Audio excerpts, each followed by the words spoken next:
मैं आपसे समझना चाहती हूँ, क्योंकि हम आंदोलन से जुड़े अलग अलग लोगों से बात करते रहे, आप अपने तरीके से अलग से जुड़े योगी जी। एक तो आपका अपना, जो आपके गुरुजी का भी जुड़ाव रहा, आपका जुड़ाव रहा, लेकिन अयोध्या नगरी की तरफ कोई राजनेता जाने की हिम्मत नहीं करता था। सब दूर रहते थे कि भाई पता नहीं क्या दिक्कत हो जाए। कोर्ट का आदेश आया नहीं था, लेकिन योगी आदित्यनाथ ने वहां पर दीपोत्सव का आयोजन शुरू कर दिया था, यह जानते हुए कि यह सवाल पूछा जा सकता है कि मंदिर कब बनेगा। हमें प्रभु पे विश्वास था,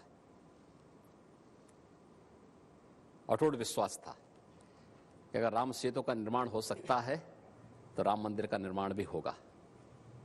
और इसलिए उसके पहले, प्रभु के आगमन के पहले दीपोत्सव तो होने ही चाहिए। आखिर दीपावली का आयोजन तो इसीलिए होता है। और सरकार आई, ये मेरा सौभाग्य है कि आदरणीय प्रधानमंत्री जी की प्रेरणा से हम लोगों ने दीपोत्सव के आयोजन के साथ साथ वहां की बुनियादी सुविधाओं में सुधार करना प्रारंभ कर दिया था।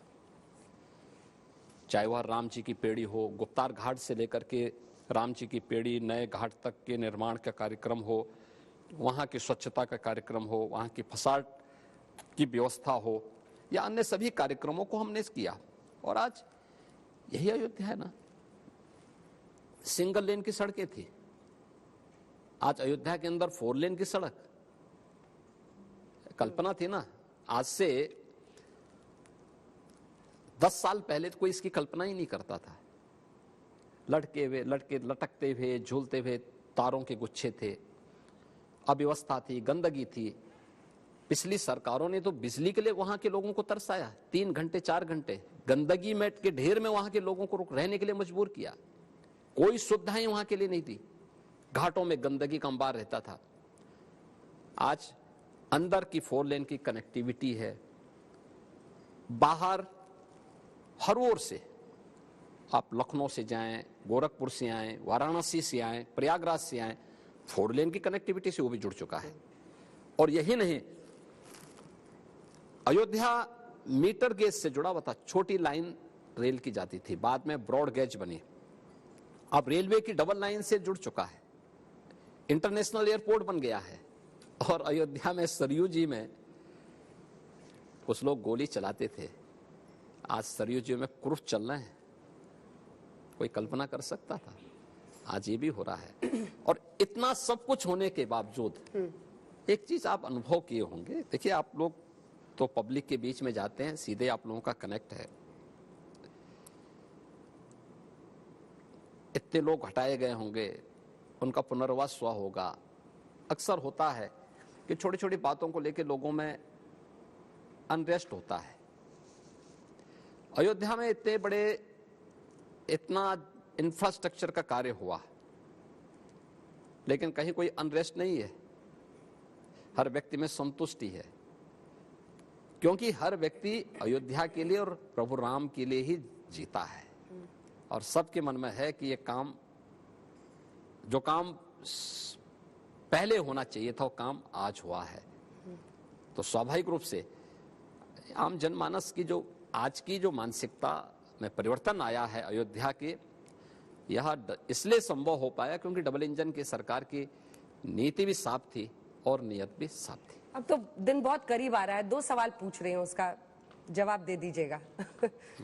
ये किसका आइडिया था कि राजनीतिक मेहमानों को हमें बुलाना चाहिए? आपसे चर्चा तो हुई ही होगी, आप मुख्यमंत्री हैं, किसका आइडिया था कि उनको बुलाना चाहिए? और दूसरा, राहुल गांधी ने कहा है कि ये पॉलिटिकल इवेंट है 22 जनवरी को। वो कह रहे हैं कि जो लोग गर्भगृह में होंगे उसमें प्रधानमंत्री होंगे, योगी जी होंगे, मोहन भागवत संघ प्रमुख हैं, जो गवर्नर, सब बीजेपी से जुड़े हुए लोग हैं। तो कह रहे हैं पॉलिटिकल इवेंट है। दोनों प्रश्नों पर आपका जवाब। उनको पॉलिटिकल इवेंट बनाने से किसने रोका था? आखिर कांग्रेस ने 1947 से लेकर के और एक लंबे समय तक शासन किया है। राहुल जी स्वयं भी 2004 से लेकर के 2014 तक इस देश की सत्ता के सिरमौर के रूप में बैकडोर से कमान तो संचालित करते ही थे। किसी से छुपा हुआ है क्या? हाँ, वो अलग विषय है कि उन्होंने कुछ इवेंट संसद में किए कि संसद की अवमानना करते हुए बिल की प्रतियों को वहां फाड़ने का काम जरूर किया था। क्या ये इवेंट ही था? ये कांग्रेस का इवेंट है। वे संविधान का अपमान करते हैं, संवैधानिक संस्थाओं का अपमान करते हैं, भारत की लोक आस्था का अपमान करते हैं, भारत के जन विश्वास पर कुठाराघात करते हैं। मैंने पहले भी कहा, प्रभु राम का रामलला के रूप में अपनी जन्मभूमि में पुनर्प्रतिष्ठा का कार्यक्रम होना, ये प्राण प्रतिष्ठा का ये समारोह भारत के लिए और सनातन धर्मावलंबियों के लिए तो गौरव का विषय है ही। देश और दुनिया के अंदर जितने भी दबी कुचली सभ्यता और संस्कृति के अनुयायी होंगे, उन सब के लिए भी आशा की एक नई किरण है। राजनीतिक मेहमानों वाला सवाल का जवाब आपने नहीं दिया। आपने उनको तलवार की नोक पर चढ़ा दिया कि आए, तब भी उनको एक तरह से ये मानना पड़ेगा कि राम मंदिर प्राण प्रतिष्ठा बीजेपी कर रही है, हम उसमें शामिल हो रहे हैं, और अगर वो इनकार कर दें तो आप कहेंगे कि देखो ये तो आए ही नहीं, उन्होंने दूरी बनाई। ये हम लोग इस बात को मानते हैं कि राम सबके हैं। दृष्टिकोण लोगों के अलग अलग हो सकते हैं। जाकी रही भावना जैसी, प्रभु मूरत देखी तिन तैसी।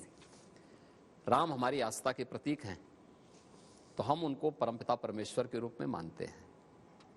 हमने उनके महत्व को समझा, जाना है, इसलिए जीवन भी समर्पित कर दिया।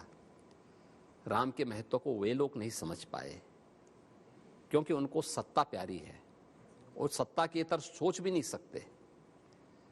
लोक आस्था क्या होती है और जन विश्वास क्या होता है, या अगर कांग्रेस ने समझने का प्रयास किया होता ना, ये दुर्गति नहीं झेलते।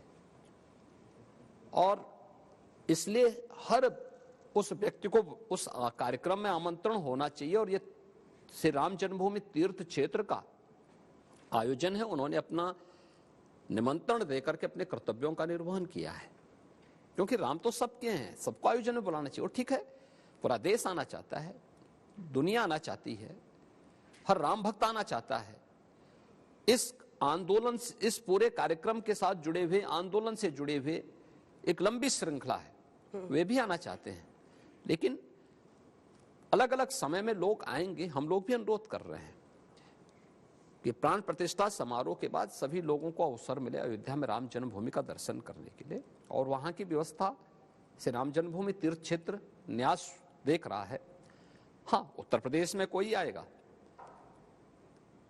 अच्छी नियत से आएगा, प्रभु के दर्शन करने की नियत से आएगा, उनके दर्शन करने में और वहां तक पहुंचाने में हम लोग एक सहभागी हो पाएंगे। उनको कहीं भी कोई समस्या ना आने पाए, ये जिम्मेदारी हम लोग अपने ऊपर लेकर के करें। दर्शन में भी और बाहर भी, क्योंकि आए थे कल आएंगे, कांग्रेस के नेता आए थे दर्शन के लिए। सद्बुद्धि आए, अपने नेतृत्व को भी समझाएं, अपने नेतृत्व को भी उनको समझाना चाहिए।